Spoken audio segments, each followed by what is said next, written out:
महाराष्ट्रात जसे कला प्रकार आहेत तसे व्यायाम प्रकार सुद्धा आहेत. काही माणसं व्यायाम करून वस्तूंची मोडतोड करतात, तर काही व्यक्ती ज्या असतात त्या व्यायामच असं करतात की स्वतःची मोडतोड करतात. तुम्हाला कळलेलं नाही ना मी काय बोलतोय? जरा खोलात शिरून आपण पाहूया.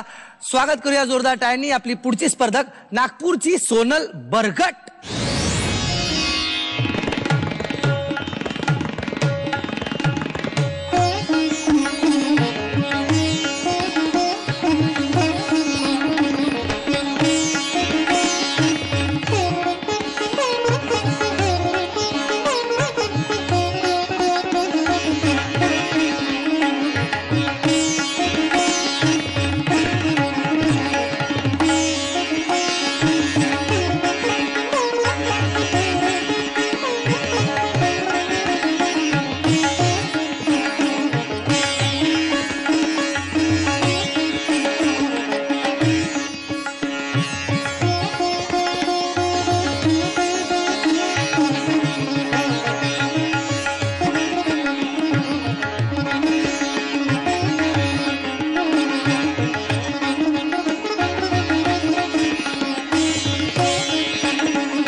खूपच छान प्रकार होता सोनल.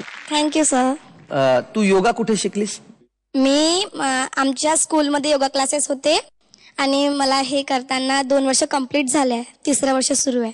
तुझं वय किती आहे? 14. आणि शिकतेस कितवी? मी 9th मध्ये शिकते. बर, आता पाहूया जजेसना काय वाटतंय. मकरंद सर, तुला बघताना मला आधी भीती वाटली, नंतर खूप गंमत वाटली. मी एकदम लहान मुलासारखा झालो. तुझी लवचिकता बघतच राहिलो. मला असं वाटलं तू अशी जेव्हा मागे अख्खी कंप्लीट गोल झालीस तेव्हा मला असं वाटलं तुला फक्त असा धक्का मारावा, तू असं टायर सारखी फिरत फिरत फिरत फिरत सहज रस्त्यावरनं जाशील. छान, म्हणजे तुझी लवचिकता आहे पण त्याच्यावरचा कंट्रोल स्किल हे खरंच वाखाणण्याजोगं. वाह वाह वाह. मुग्धा, थँक्यू. योगा तर मी पाहिलाय, पण हा रिदमिक योगा आणि हे वेगवेगळे प्रकार ते जे तू केलेस त्याच्याने मी बघतच राहिले. मी म्हटलं की वाव, लाईक लवचिकतेची हद्दच पार केलीस तू. खूप छान वाटलं आणि असंच छान योगा, रिदमिक योगा करत राहा. थँक्यू. हे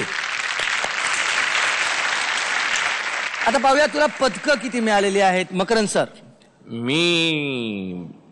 मी तुझ्या एवढं लवचिक नाही. पण तरी सुद्धा तुझ्याकडनं अगदीच काढून घ्यायचं म्हणून काढून घेतोय. एक अर्ध पदक काढून घेतोय.